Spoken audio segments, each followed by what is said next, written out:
Welcome to SEC Football Live, not so live here on the 440 Sports Network. My name is Braden Gall. That is Blake Topmeyer from the USA Today Network.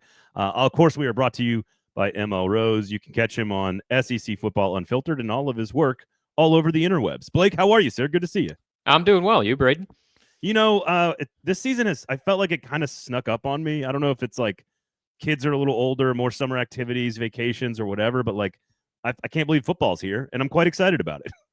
Yeah, me too. It feels like talking season is so long now. I don't know if it's because the spring meetings around Memorial Day become a bigger and bigger deal, but for whatever reason, it seems like talking season is like 2 or 3 months long, where it used to be like 1 or 2 weeks when everybody had their media days. But I think after a long off season, so much drama around the future of the college football playoff format, so much talk about what Washington is or isn't going to do in terms of federal legislation. It does feel nice to know that we're a couple weeks away from football, right? Yeah, no question. So we will talk through some decisions that might be looming at the end of the season for some athletic departments and some administrations. I want to get your thoughts on Georgia and some of the teams on the top of this conference because it feels like something has to give, but I don't know what it is. So I'm going to ask you about that. Ty Simpson has been named, according to reports, has been named the starter at Alabama. So we'll get into that. No surprise there. And of course, the AP poll is out as well. If you, Blake, if you happen to come to Nashville and we're in the area, either on vacation or to go to a game, and you really wanted a great place to get a local craft burger and drink local craft beer in Middle Tennessee, you would go to a place called ML Rose. There are 7 locations in Middle Tennessee. My wife says it has the best ranch dipping sauce in the city. I will take her word for it. I don't. My experience, she's probably right about this stuff as a ranch connoisseur. And the taps are fantastic. They're all local brews, but for the most part, they've got some collaborations with some great breweries outside of the area, of some Asheville breweries, High Wire, and Green Man. I think is Green Man a brewery in Asheville? I think it is. And then you got good people down in Birmingham. So lots of really great local brews and great burgers, great menu, and an SEC sandwich on Saturday mornings. Because synergy. The sausage, egg, and cheese brunch. It's only on Saturday mornings and Sunday mornings for football fans who are pre-gaming and tailgating and watching games at ML Rose. So check out one of their great 7 locations in Middle Tennessee. Okay, AP poll is out. Texas is number 1, 25 first place votes. Georgia 5, Bama 8, LSU 9. There's an interesting who's better, LSU or Alabama conversation, I think, to be had. Texas is an underdog in week 1 as the number 1 team in the nation, the first time that's ever happened. What do you make of the poll? I think a lot of it makes sense. We had our USLBM coaches poll, as organized by USA Today, come out the week previously, and I thought some things that I didn't agree with on the coaches. I thought the AP corrected, at least in the way I see it. Like I thought the coaches had Clemson too low at number 6. I think Clemson is more appropriately number 4 in this AP poll. I thought Tennessee was probably too high in the coaches poll at 18. You see them at number 24 in the AP poll. And then Oklahoma being unranked by the coaches, I thought that was a miss on that poll. And here, I think the AP almost overcorrected in their poll by having Oklahoma at number 18. But I do think the Sooners should be ranked. So I think there were some course corrections there. I do still think some teams are overrated in both polls. South Carolina at 13, boy, that's a ton of love for Lenore Sellers, and I think he's really good too. And South Carolina was on the playoff doorstep last year and got that notable win against Clemson. But in all their other big games, South Carolina came up short, and several of them were close. But you look at their other big games last season; they lost to LSU. Sellers got injured and didn't play that full game. They lost a close one to Alabama. They got blown out by Ole Miss, and then they lost their bowl game against Illinois. So I think South Carolina feels a little bit high for me at 13. I think Florida, particularly in the AP poll where they're 15, again, that's putting a lot of belief in DJ Lagway, who I think is great when healthy. But I wonder if Florida has enough in their supporting cast on both sides of the ball to warrant that number 15 ranking. And let's face it, the Gators face arguably the most daunting schedule in the country. So those were a couple from the SEC that I thought were a little bit overrated. I think both polls are sleeping a little bit on LSU. I love what LSU did in the transfer portal in the offseason. They got a great group of wide receivers to pair with Garrett Nussmeier. Still some questions at LSU. How good is the offensive line going to be? The defense, can that finally get rolling after several down seasons? The personnel that they got in the portal tells me it can. So I think LSU is a team that's flying below the radar there a little bit at number 9. Do you think all this, like, is it all bluster from folks? And a lot of this is Big Ten driven, which they've had a lot of interesting moments this offseason about the polls and the polling, and people are like, oh, hey, we got to do away with polls. I'm like, look, I work at Athlon Sports since 2007. You guys have a poll. We are both in the preseason poll business, technically. Why are people taking it too seriously? Like, it matters. It's fun, and I'm not trying to diminish your company or my company and what we do, but like, it's meant to be fun. Sports are fun, right? If you were to rank professions first to last based on who complains the most, college football coaches would rank near the top of the list. Yeah. I don't know if they would be number 1, but I think they would be ranked in the top 25 for sure if we want to stick with the poll theme in terms of professions that complain the most. So why is there so much complaining going on about them? Because that's what college football coaches do. They complain about things. The polls are not going away, right? I don't know what this idea that the coaches have. I think the polls are going away, particularly the AP poll. They have zero control over the AP poll. The coaches can stomp their feet and shake their fists. The AP poll doesn't answer to the college football coaches. And then our poll that we organize at USA Today, it is the coaches poll. And if you look at our poll this year, the coaches poll, there are 67 coaches voting in our coaches poll. So that's roughly half the FBS is represented in the coaches poll. And I believe, I'm not our coaches poll historian, so I need to fact check this, but I believe 67 might be an all-time high for us in terms of number of coaches voting in the coaches poll. So participation in the coaches poll is fantastic. The AP poll is going nowhere. So yeah, I mean, it's just one more thing for coaches to complain about. And sometimes fans don't like the preseason polls, but I bet you if preseason polls went away, I think fans would kind of miss it. I think sure. polls are one of those things that differentiate college football from the NFL. Like, I think that's one of the things that helps college football's popularity is that even though the players are paid now, it doesn't feel like AAA football. It doesn't feel like minor league football. It feels like a different entity from a minor league sport. But if you take all that stuff away that makes college football different from the NFL, and you make it just a mini-me NFL, I think then you are sort of left with AAA ball. So, yeah, I mean, it's an off-season storyline just as the polls are, but I don't – from where I sit, the polls are going nowhere.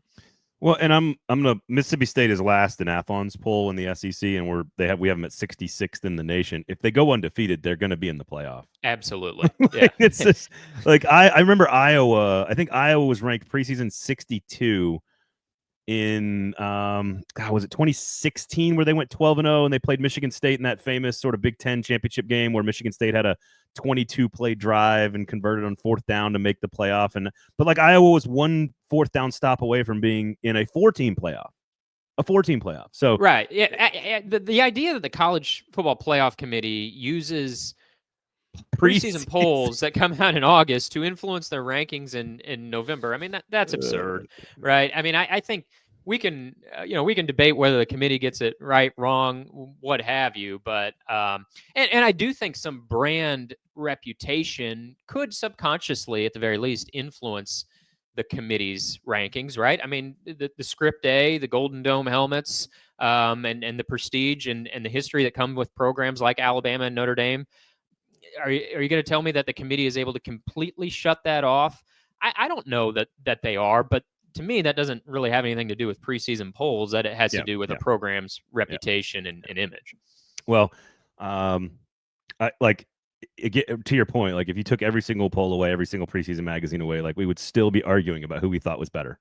Absolutely. Like that's still what we would do because to your point about talking season, we have 6.5 months.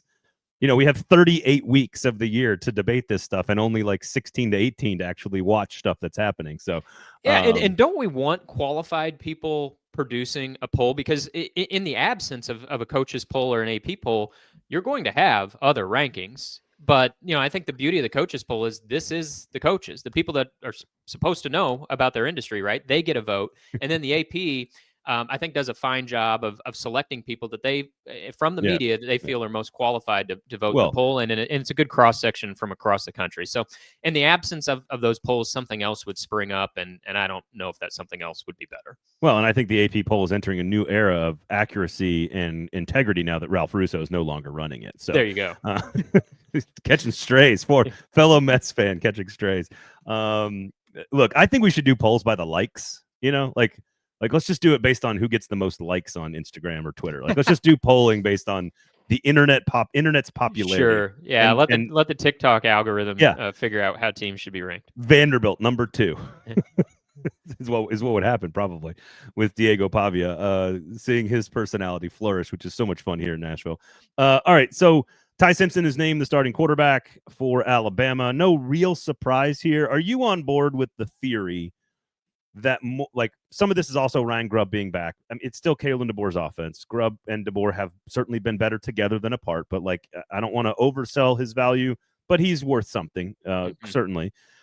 Simpson, do you buy the theory that Alabama's offense will be more of what Kalen DeBoer wants it to be, that more of the playbook is available because of Simpson's skill set versus Jalen Milroe's skill set? Because the more I look at this team, the more I really like Alabama in this league, and it's because the talent around the quarterback is so intriguing.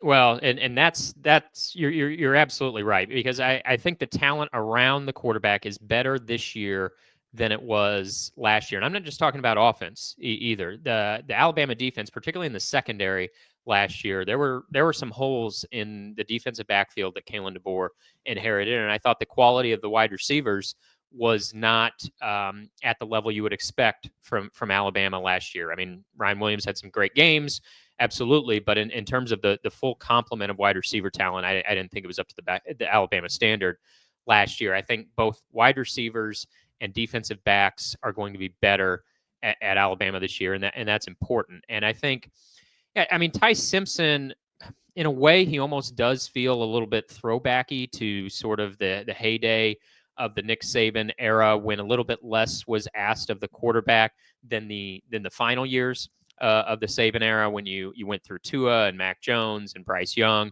Bryce Young in particular, I mean, he was the show in the final years of the Nick Saban era. And so, in a way, it'll feel, I think, somewhat like throwback Alabama, not ground and pound so much, but you're asking a little bit less, I think, of the quarterback. But also, to your point, I do think this will feel a little bit more like a traditional Kalen DeBoer, Ryan Grubb offense. My concern with that is, though, when Alabama's offense got stuck last year, which was too often, I'll say, they had a little bit of a fallback plan in that they could just have Jalen Milroe take off and run. I mean, there were times where that was the offense. It's not a bad plan. Yeah, it's a good fallback at the very least. And so that would be my concern from Alabama, is like, if this doesn't work, if Ty Simpson is not the quarterback that Alabama needs, they don't really have a fallback plan. They can't have Ty Simpson run around like Jalen Milroe could. So it has to work, because there is no great option B. I do think Ryan Grubb being back is about as important of a coordinator addition as you can have. I'm one of those that I tend to usually kind of dial down the importance of a coordinator change. But I think there are exceptions to that. And I think this is an exception, right? We've seen these guys work together, DeBoer and Grubb, and it's looked good. And I mean, you hit on it. We've seen these guys not work together, and neither one functioned at their peak. So I think that was a big development. But beyond the coordinator change, I thought it was a really good offseason for Alabama. And I know that can become kind of hyperbole, but I think in this case it's true. I thought they made some nice portal additions, such as Isaiah Horton, the wide receiver from Miami, who I think helps that group. And also, they didn't lose a ton of A-list talent on the backside in the portal, which they did lose the year before, as is expected in a coaching change. So I think good offseason for Alabama. I still need to see it, though, from Ty Simpson. I mean, this guy's thrown 50 passes in his career. need to see more from him before I guess I'm ready to name Alabama like a national championship frontrunner. And I'm sure there's been these articles out there, but like I'm always utterly fascinated with the guy who is so highly recruited, so highly touted, and like hits like Tebow versus John Brantley, if you'll remember. Like there's so many that were just as touted but did not turn out to be the piece. I mean, Alabama for a stretch there, I think recruited the same human.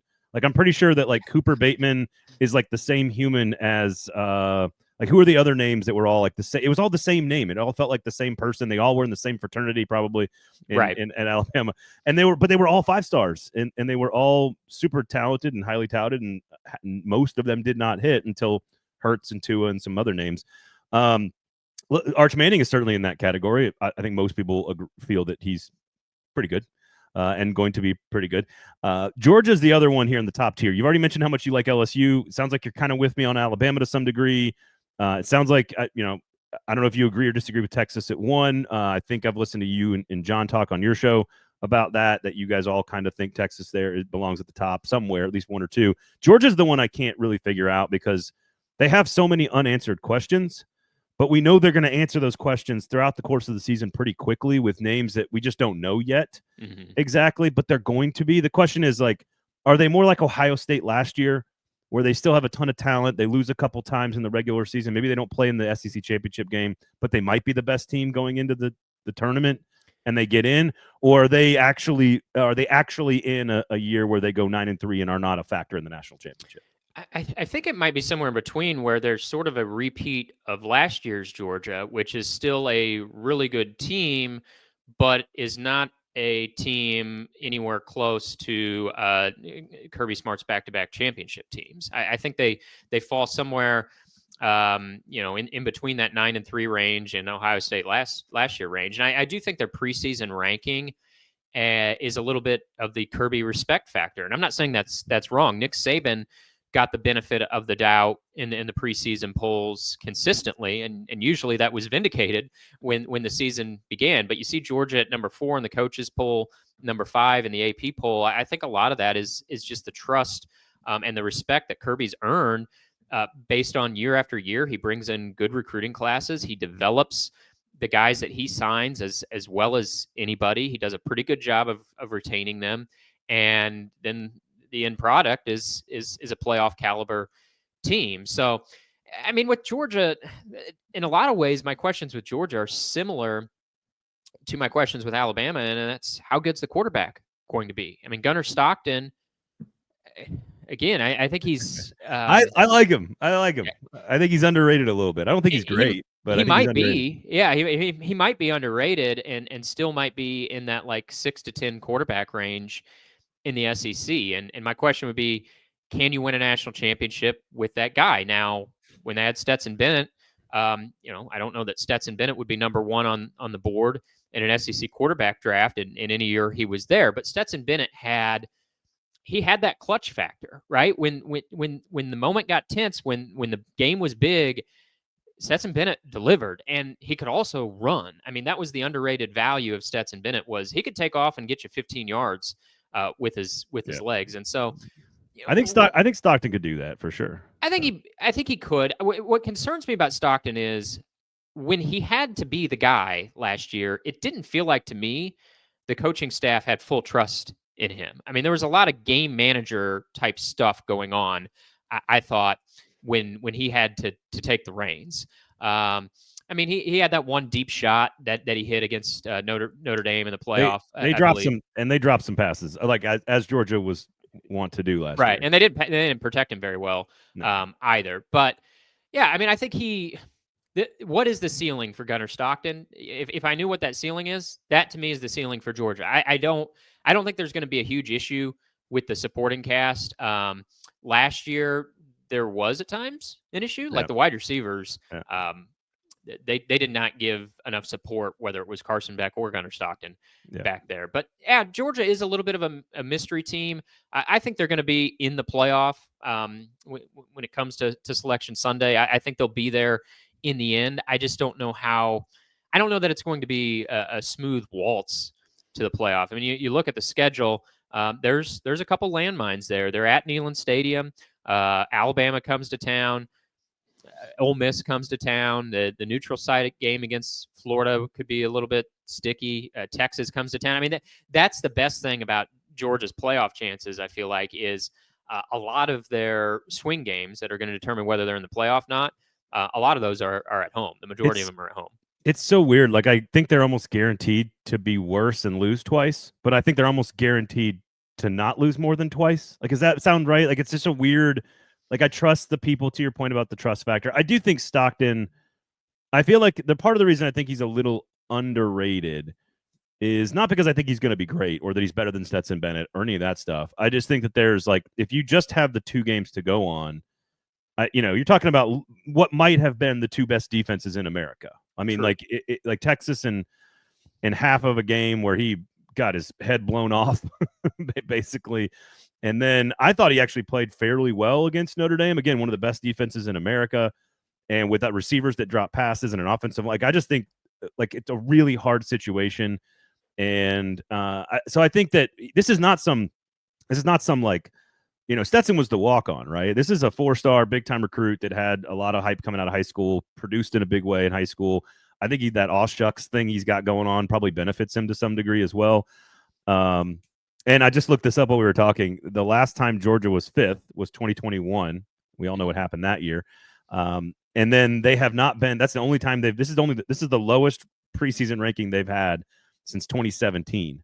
So disrespect for Georgia at number 5. Yeah, here I am saying the voters are respecting them and Kirby, but you could play it the other way. But I do think if Kirby's not the coach, I think Georgia's probably a couple spots lower in the rankings. But I think where they're at, that's where I'd have them, because I do think this is going to come together in the end. You make a great point about evaluating Gunner Stockton.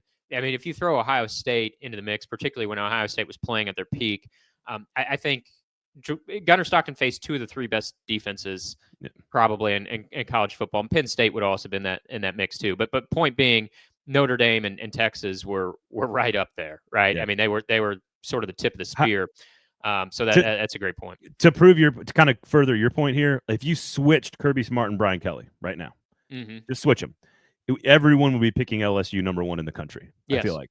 Yes. And if you put Brian Kelly on Georgia's team, everyone would be like, oh, they're going to be decent. They're going to be 8-4, 9-3. I think that's right. Yeah, you would see those teams at the very least flip in the rankings if you could do a coaching swap, and LSU might even be a little bit higher. And I think taking us off into a different direction here, but I do think LSU is that team. Their schedule is pretty loaded. It's not maybe up there with Florida and Oklahoma, but like, if we're drawing up toughest schedules in the country, LSU's in the conversation for toughest. They're probably in the top 5. And so the schedule's loaded. It's been several years now since we've seen their defense play to a level that we've come to expect from LSU. And there's that whole storyline about Brian Kelly of is he a coach that just wins 9 or 10 games every year and can't get the team to the top of the mountain? I think he can get a team to the top of the mountain. I'm not ready to rule out Brian Kelly winning a national championship at LSU yet. Look, if Coach O and Les Miles can win a championship, absolutely. Then Brian Kelly can win a championship. Absolutely. And I think he made I always worry about coaches who refuse to make a course correction when it's right there in front of them that they have to, right?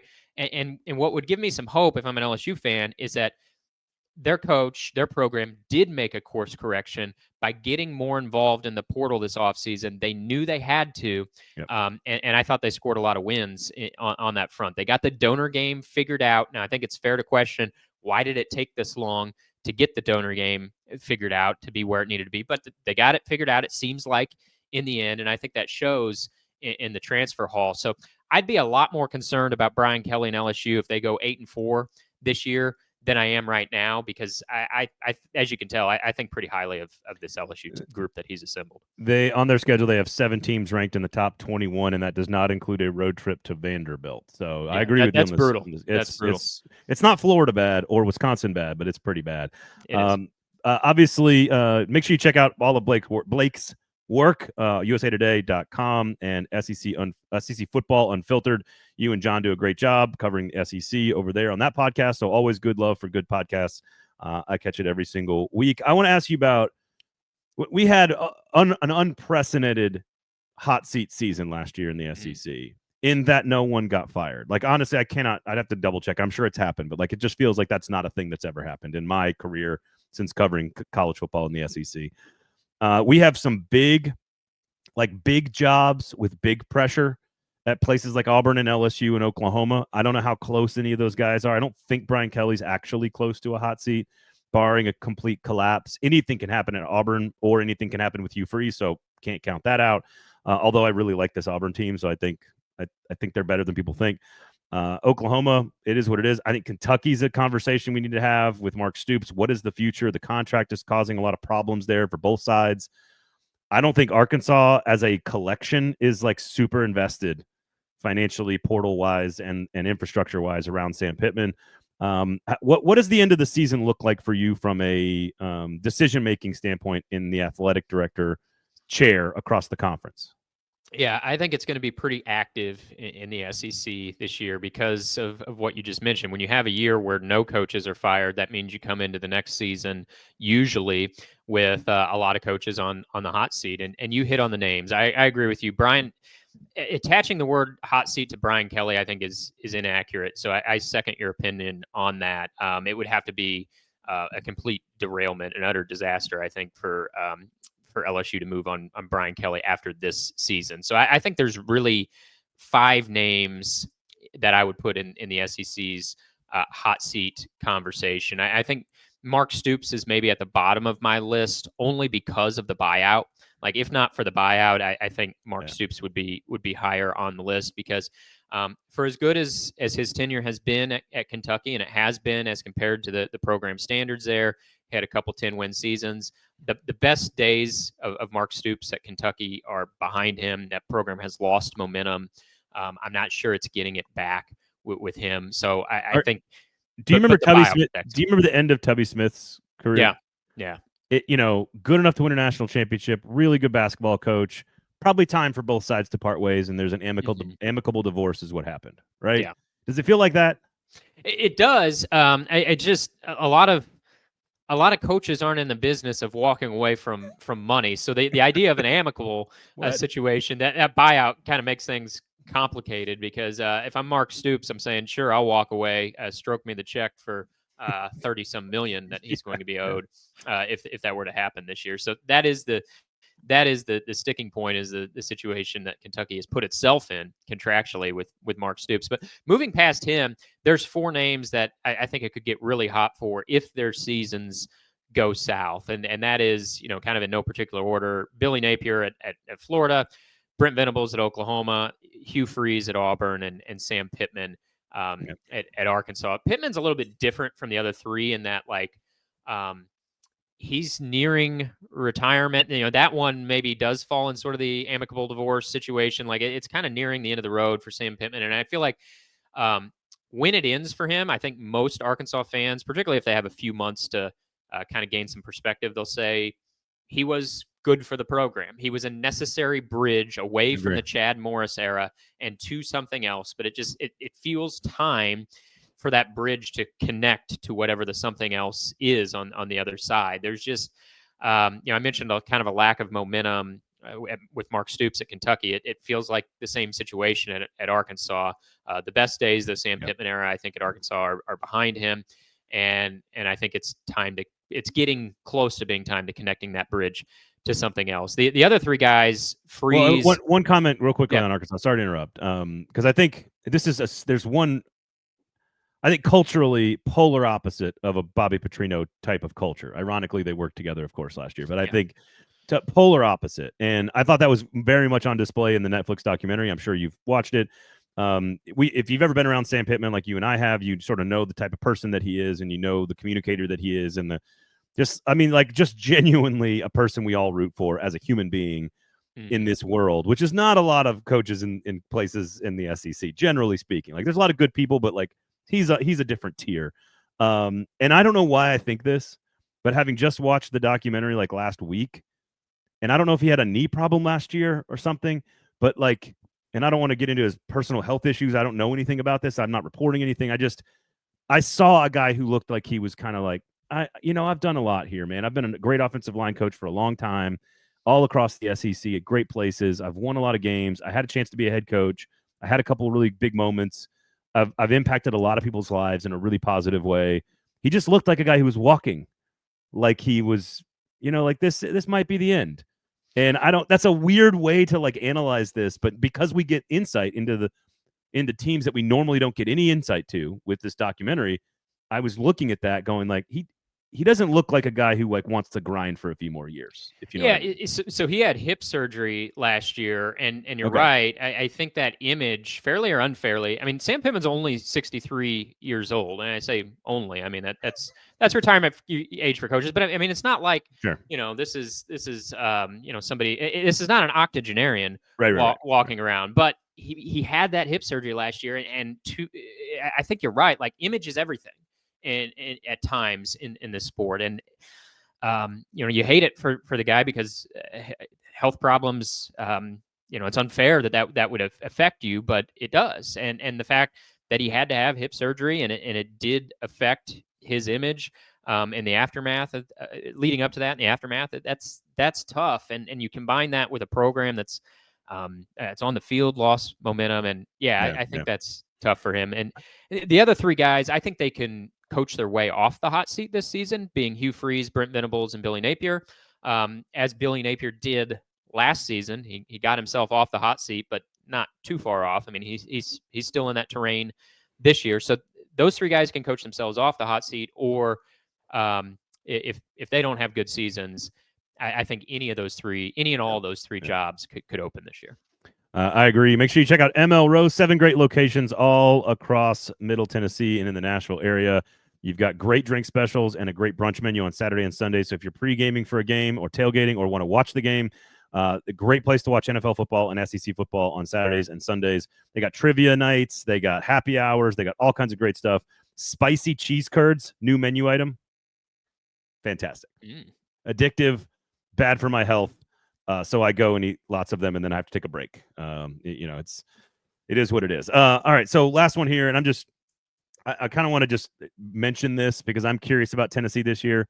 I don't think that they are as good as people realize. I think you're spot on with your analysis of the 2 polls that came out where they were like 18th and then 24th. Like I would have them more in the 10, 11, 12 range in the conference. I think Auburn could be better than them. I think Missouri could win more games because of their schedule.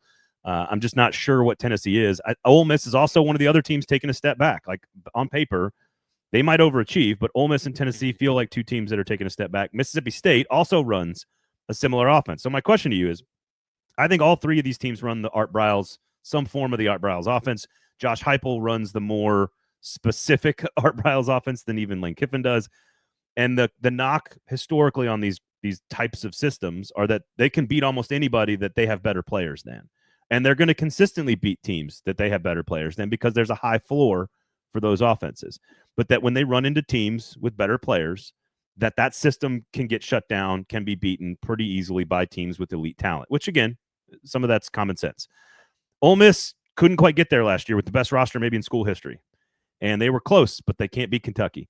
Tennessee got lucky, I think, because of their schedule. They get into the playoff, and then I think we saw the limitations of the offense against a team that is an elite team like Ohio State, Georgia last year as well against Tennessee. Mississippi State kind of is they're included in this conversation, but we don't really know what they are. Is that an offense that can win a national championship, an SEC championship, deliver 11, 12 win seasons, or have we seen the top of what that offense can be? No, I think it is a system you can win a national championship with. And let's take Tennessee as an example, because in 2022, they had the best offense in the country, and they didn't have a particularly good defense that year in 2022. That was the Hendon Hooker year. That was the year they beat Alabama at Neyland Stadium. Of course, then they beat Alabama again last year at Neyland Stadium, but it was more of a signature victory in 2022. They had the offense but not the defense that year. And then fast forward to last season where they make the playoff. I agree that the schedule had something to do with that, but Tennessee had one of the best defenses in the conference. Now, it wasn't elite. We saw that when they had to go on the road to Ohio State in the playoff, but it was a pretty good defense. It was a better defense than they had 2 years ago, but they didn't have an offense up to Josh Heupel's reputation. Now, I think part of that was because It was Nico's first season as starting quarterback. I think Nico would have improved if he would have stayed. Agreed. But point being, if Josh Heupel can pair the offense he had in 2022 with the defense he had last season, I think you can win a national championship with that. I think the key is you can't be totally reliant on the system and not go out and recruit and land the 4 and 5 star guys, right? And I think my concern with Tennessee is less about the system and when is Josh Heupel going to get a top 5 recruiting class? Now I know there's tons of competition for that, right? But I mean, I look at the recruiting rankings right now for 2026 from 24/7 Sports, and Tennessee's at 10, and that's sort of been the reality of the Josh Heupel era. They were 11th, I believe, in this last recruiting class. Like it's good, but not elite recruiting for Tennessee, and so I think the way for Tennessee to get to the top needs to be either they need to get more active in the transfer portal.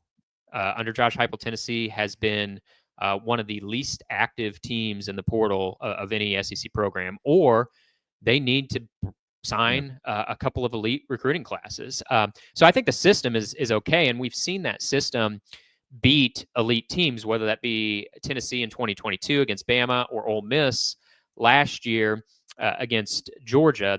That system has not only been able to produce wins against the teams that you should beat, but also they've been able to beat some big teams. But I think, for both those programs, it still is the Jimmies and the Joes. I mean, the system can help you in ways, right? But give me the program that's signing top 5 recruiting classes, and I'll take them to win a national championship. Tell everybody what you got going. Blake, always a pleasure to talk to you, my guy. Tell everybody what you got going on, where they can find your work, both spoken and written.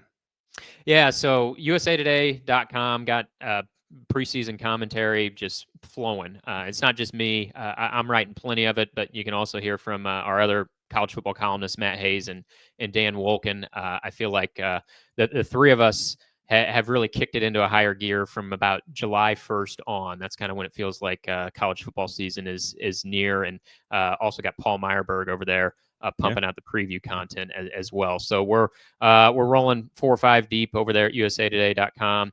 And then also, as you've mentioned, I host a podcast with John Adams, who works for the Knoxville News Sentinel, part of our USA Today network. The podcast is called SEC Football Unfiltered. We come out each and every week. We usually drop on Tuesdays or Wednesdays. Been humming all off season, but I think as you deal in this as well, the conversations get a little bit more interesting with each week closer we get toward the season opener. Oh, the amount of scheduling debates you guys had all summer was fascinating. Yeah, scheduling debates, playoff format debates, all that stuff. It's like you were kind of playing the hits there for a while, but it feels like we got a new album dropping almost as an artist with the season coming. It's very, very fun. Thank you for coming on. We do appreciate it. ML Rose, everybody, if you're in town, if you're in Nashville, I know lots of you live here, lots of you visit here. So if you do, please swing by ML Rose. Truly a fantastic place to grab a beer, watch a game. That's all. You like watching college football, the SEC, and drinking good beer, check out ML Rose. Blake, always a pleasure, my guy. Thank you so much for coming on, and we'll talk to you next time. Absolutely. Good talking to you. Thanks, guys.